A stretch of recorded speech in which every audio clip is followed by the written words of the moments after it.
Hello there, and welcome to my channel, Novice Modelling and the Midlife Crisis. My name is Andy, and today we're going to be doing a quick What's in the Box kit review on my Academy 172 scale US Air Force B-29A, which comes with decal markings for either the Enola gay or BOCKSCAR. I bought this recently online for, I think it was 33 or 35 pounds or something like that. I mean, obviously it's quite a big kit, so you do pay a bit more for that, I suppose. The kit number is 12528, and well, basically we're going to run through the instructions. There isn't actually any history with the instructions, so I'm just going to quickly read a little bit off Wikipedia, just so we get a bit of knowledge. The B-29 SUPERFORTRESS is an American 4-engine propeller-driven heavy bomber designed by Boeing and flown primarily by the United States during World War II and the Korean War. Named in allusion to its predecessor, the B-17 Flying Fortress, the SUPERFORTRESS was designed for high-altitude strategic bombing, but also excelled in low-altitude night incendiary bombing and in dropping naval mines to blockade Japan. B-29s dropped the atomic bombs on Hiroshima and Nagasaki, the only aircraft ever to drop nuclear weapons in combat. One of the largest aircraft of World War II, the B-29 was designed with state-of-the-art technology, which included a pressurized cabin, dual-wheeled tricycle landing gear, and an analog computer-controlled fire control system that allowed one gunner and a fire control officer to direct 4 remote machine gun turrets. The $3 billion cost of design and production, equivalent to $51 billion in 2022, far exceeded the $1.9 billion cost of the Manhattan Project, made the B-29 program the most expensive of the war. The B-29 remained in service in various roles throughout the 1950s, being retired in the early 1960s after 3,970 had been built. A few were also used as flying television transmitters by the Stratovision Company. Okay. The Royal Air Force flew the B-29 with the service name Washington from 1950 to 1954, when the jet-powered Canberra entered service. Obviously, if you need to know a little bit more, you can just click onto Wikipedia, but I'm sure most of you guys know a fair bit about this particular aircraft. So first off, we're just going to have a quick scan through the instruction sheet. As you can see, we've got a sprue diagram on the front. The first section is in relation to the cockpit assembly. These are obviously pressurized, so you get these pressurized bays. This is I believe this is going to be the fire control center. This is situated at the rear of the aircraft, and as you can see, you put the two together and there is this cool little crew tunnel where you can connect one to the other.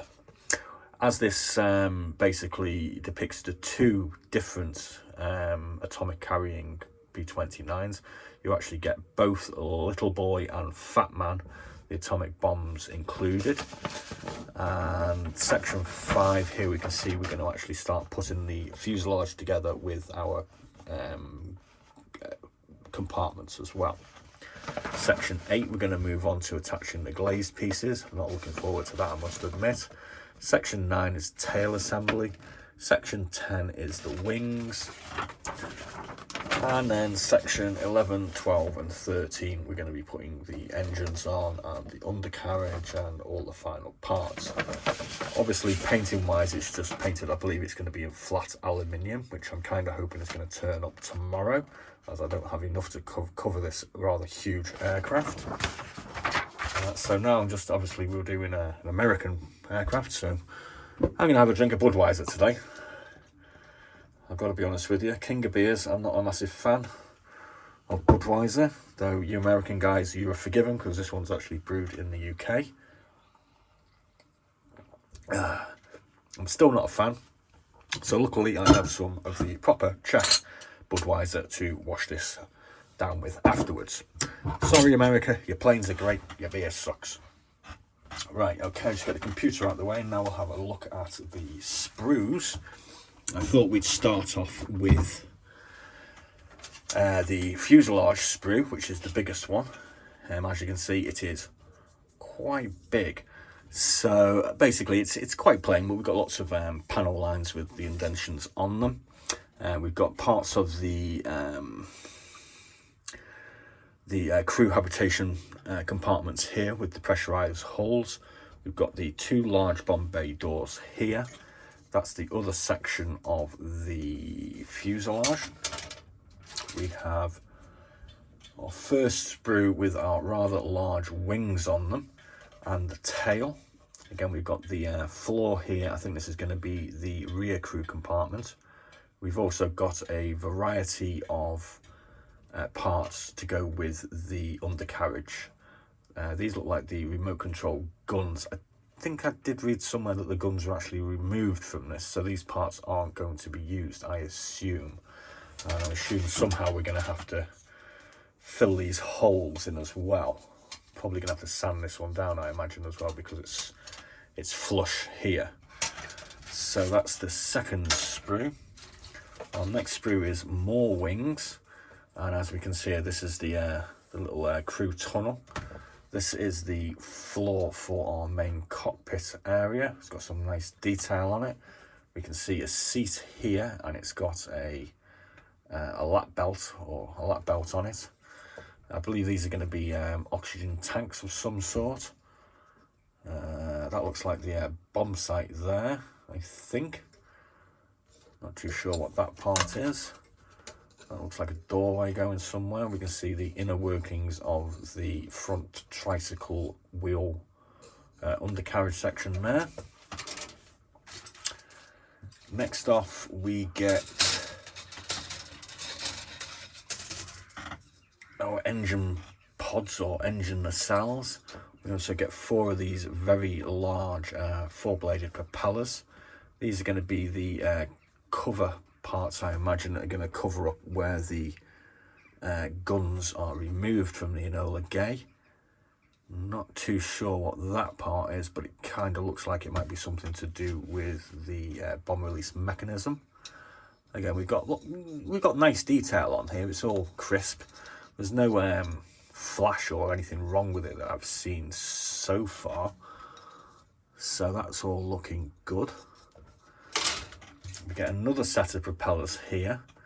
I'm kind of guessing that maybe Enola Gay or Boxcar actually has different types of propellers.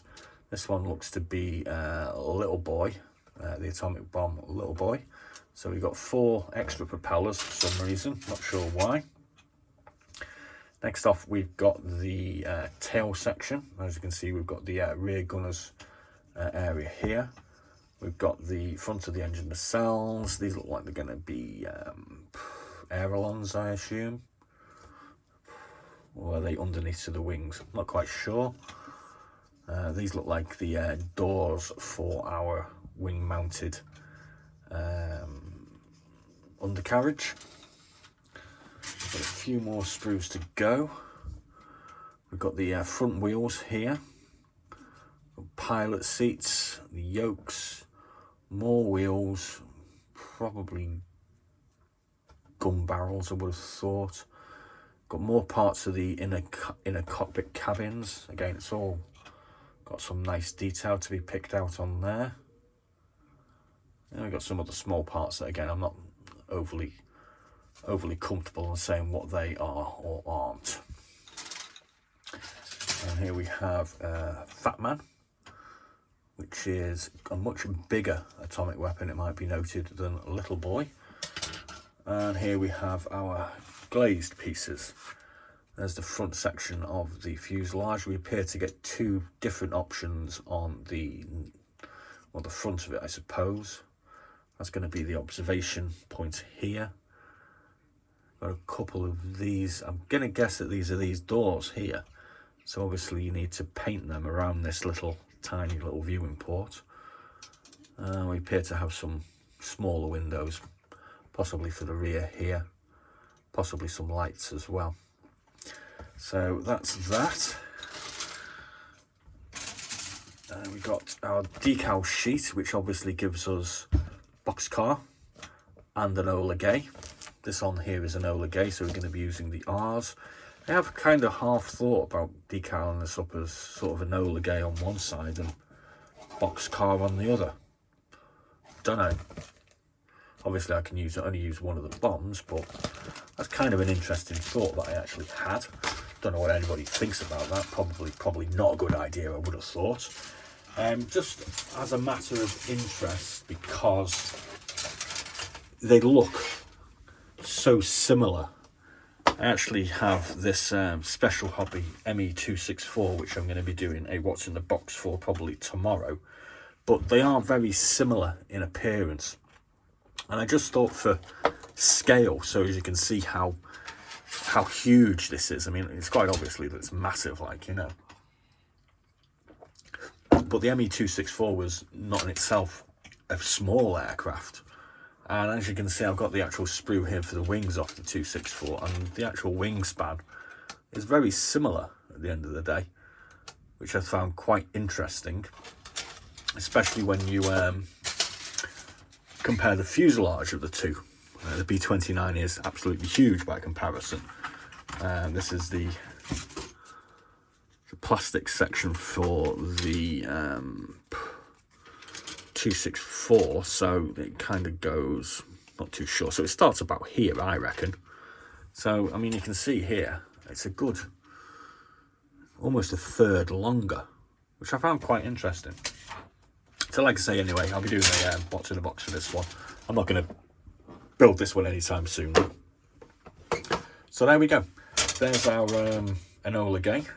I'm going to be painting this up over the next 3 days.